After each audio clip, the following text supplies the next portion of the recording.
Junpei is dead. Rest in peace, Junpei. I really hope that they're doing a bait and switch and that they will actually bring him back, because him and Yuji just had such a natural connection and they were actually really good friends, and just seeing Mahito throw Junpei aside like that, like it meant nothing, even though I honestly really thought he recruited him because he was weak, but also stepped on and bullied, and I thought that's kind of Mahito's whole story, was maybe he was kind of like that before he became a curse as well, and that he related to that and sympathized with that. But obviously he showed his true colors, and he was just using him as a means to an end to get to Yuji, or to get whatever the fuck he wanted out of him.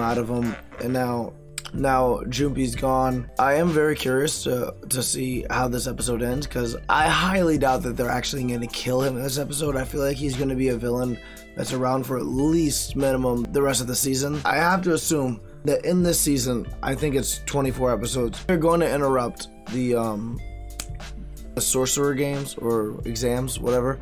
The human who's controlling these curses, I'm sure he's gonna send people to attack, and Mahito seems to be like the strongest one that he has out of those couple, you know, the wind, the earth, the fire, volcano bitch, and Mahito, which his power alone is very, very significant and also interesting. Which I said in my last reaction was, does his power work on people who have like, kind of like, you can't just like force choke people in Star Wars if they're strong with the Force, because they have Force shields kind of like around them, like their Force emanating out of their body is so strong, you can't just force choke people, right? That's why like Vader can never just force choke Palpatine unless he's like super off guard.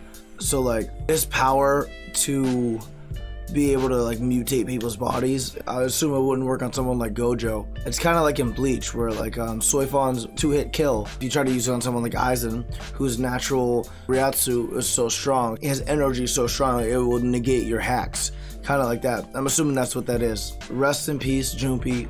Let's get some retribution for my boy. He didn't deserve to go out like that. And I hope if he does come back, I don't want it to be like some Dragon Ball shit, obviously, where it's just like, oh, no negative cause or no effect. But I actually do really want to see him back, because I think he'd be an interesting character.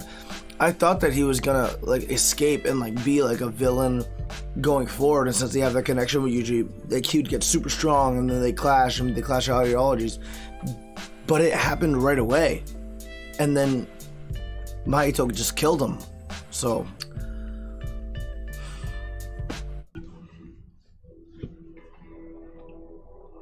why did that was Junpei's dead body, right? It zoomed into it right away. Let's bring my boy back, bro. Bring my boy back. Let's get it.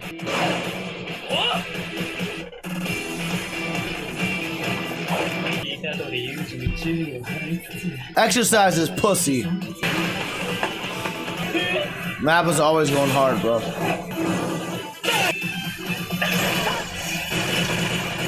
Warhammer Titan action, bro. It was. Not good enough, though. Not fast enough. He's got like a chibi face and a kid body. Is he a lolly? Yeah. That's interesting.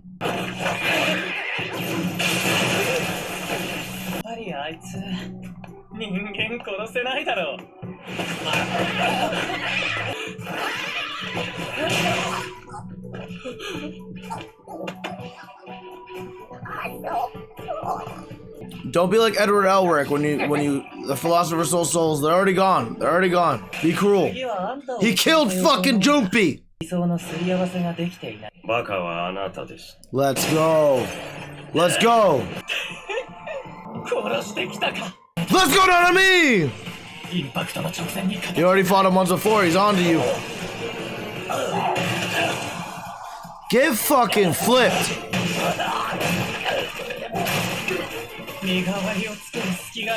Yo, they jumping this man. Stop him out. No way, no way, no way, no way, no way. No way he dies.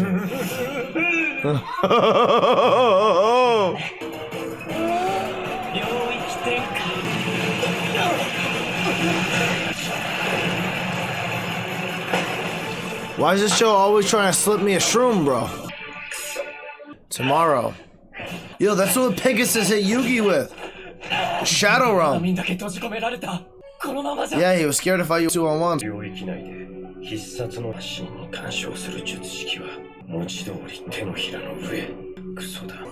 Yeah. Here you are. Little self-reflection. No, I don't want backstory for fucking Nanami Kento. That means you're gonna die. I guess you have to grab her shoulder. Hello, everybody! Hello! With that enthusiasm we are. Guys, I'm dreading this. I don't want this to be what I think it's gonna be. But in anime, 8 times out of 10 it always is. He's so pessimistic, but he's also like... Yeah, his shoulder's a little stiff with that fucking curse on it. He's opening up to her.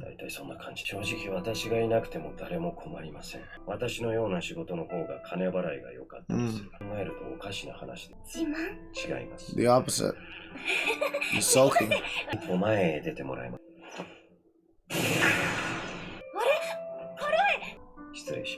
Damn, bro.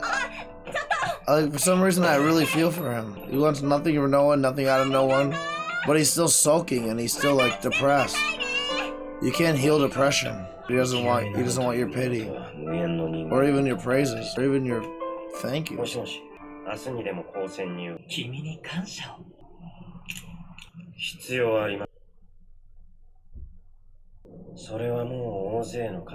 Are you content with this? You're smiling.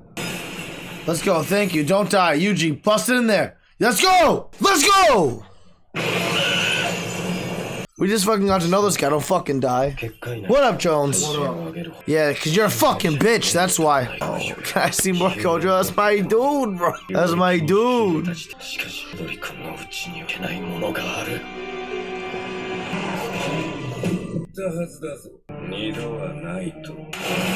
I'm glad that he broke in there, because then I know that Nanami is going to be safe. The backstory scared me, because usually you know what it means, and it happened right after he was trapped in his opponent's ultimate jutsu. Now you are going to meet my vengeance. Right before the attack hits, it's like... Dun, dun, dun, dun, dun, dun, dun, dun. Cue sad music and sad backstory. Boom. But then Yuji broke in. Why I'm bringing it back is because, like, clearly right there what just happened was I seen Sukuna again, and Sukuna scared the shit out of him last time. I'm like, well, how the fuck? He's not taking over Yuji's body, so to speak. So how the fuck in this domain, unless curses can just run free, where the fuck is the relevance in this? Like, why can't he just attack him like that? So let's find out right about near. Okay. Fuck. Sorry guys to bring it back and pause it so many times. But if what I'm seeing is like how I'm understanding, because I didn't get this glimpse inside of this type of thing when it came to Gojo's infinite void. So whenever you make the spear of energy around, obviously it's to trap your opponent inside. When it is, it's like how strong your energy is versus the other person you're facing. You can kind of materialize or make or do whatever you want inside that confined space, kind of like a Tsukiyomi or a Kodo Masakami, kind of like where there are no real limits to what you can manifest or create or do, as long as your spiritual power and your willpower is stronger than the opponent. So, like, that's what I'm getting from what he just said. And obviously the bearer is weaker from the outside, from the inside, because you can't escape from inside. Unless you're super powerful, more powerful than the opponent who cast it. So, since he has two beings dwelling within inside of him, Sukuna can kind of manifest and become his own being again inside this energy barrier that is all tied to the mind and tied to the spirit energy. And so when he's inside this, he can... Once in this dome, and obviously if you kill the opponent, it would dissipate and relinquish should be no more. But once inside that energy, and when your opponent casts the attack on you, Sukuna is pretty much his own person, because that's what it just looked like. Like, because he hit the attack and then Yuji looked back and he's there sitting on his mountain of skulls. And what the fuck is going on, guys? What the fuck is going on? But he can kill any of them in there, except Yuji. He needs him. He likes Megami?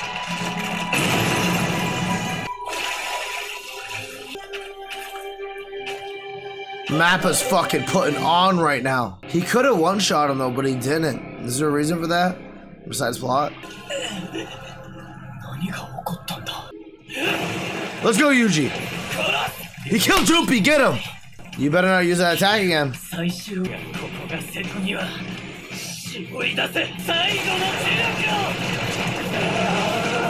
Don't fucking imperfect sell this. Don't second form sell this.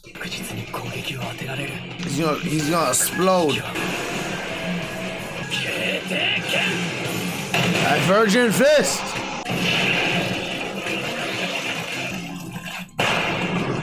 It's a balloon. See ya. Yeah, he was too soft. Good shit on me for being right on point, seeing what that was. Yuji's done. He was fancy. You got banged on, bro. Taste that. He's still sick. I fuck with him heavy. I would love for him to die, though. For Sukuna's that problem. Romin Sukuna? And he's only like 3-4 fingers deep. You guys are working toward that, but he doesn't give a fuck about you. I guess that's why he's on top. Yeah, I'm sure he feels the same towards you, pal. Go ask Junpei. Dig him up. Ask Junpei. It reminds me of Furuta from Tokyo Ghoul. Oh, yeah.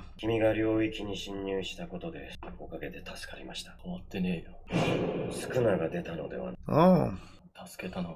Well, you broke the barrier, though. Yeah.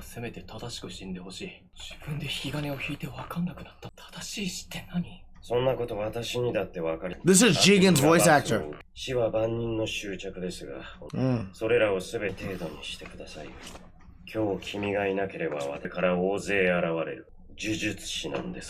knows all as well, though. He was literal, his walking epitome of himself. Nanami's was depression, like, but he came back to it because he felt empty. Junpei. Yep.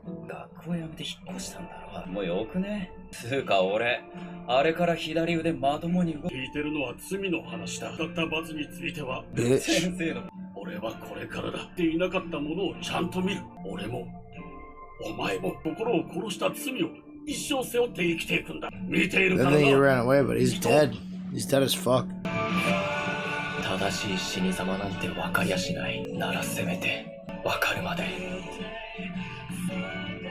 And your friends still think you're dead too. Get strong, baby. Get strong.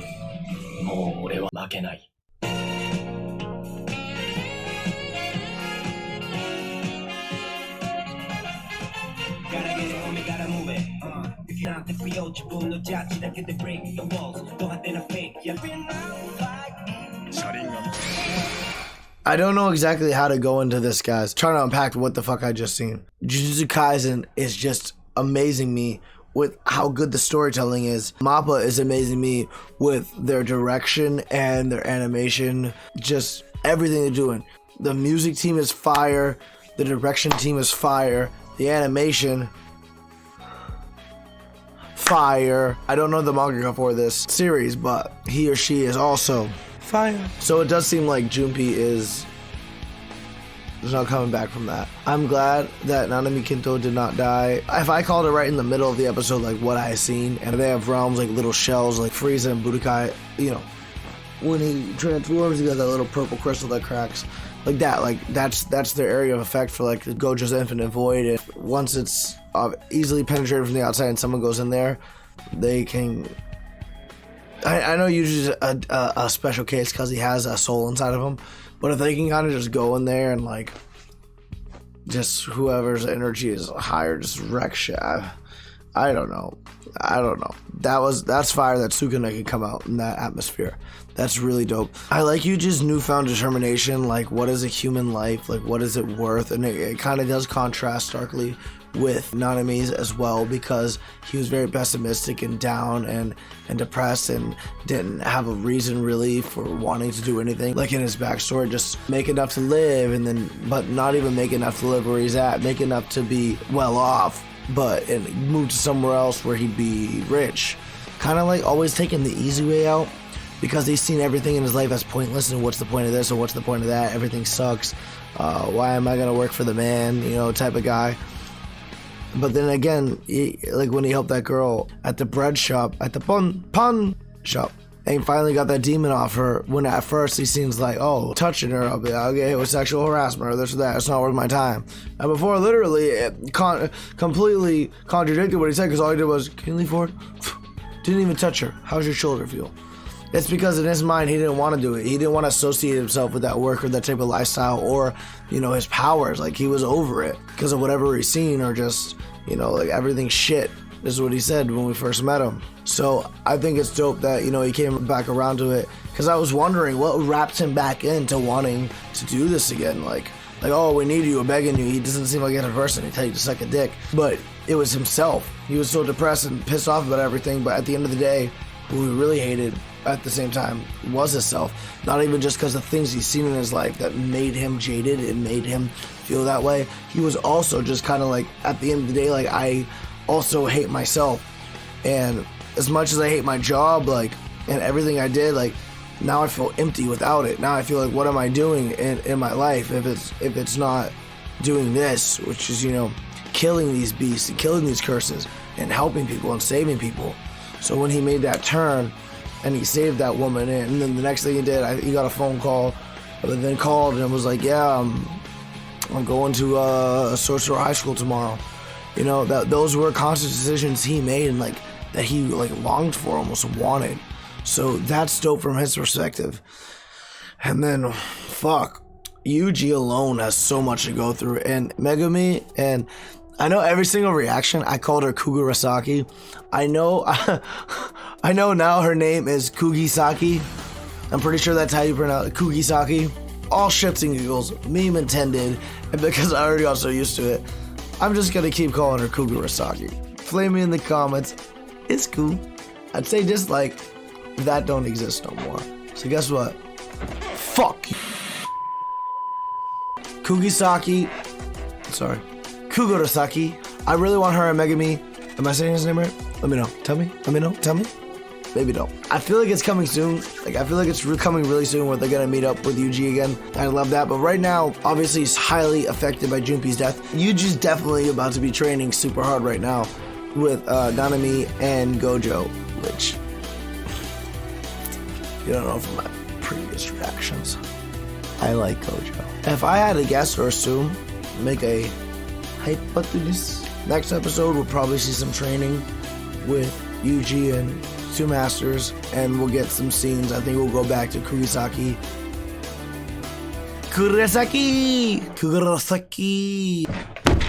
Oh! Oh! Oh! Ah! Ah!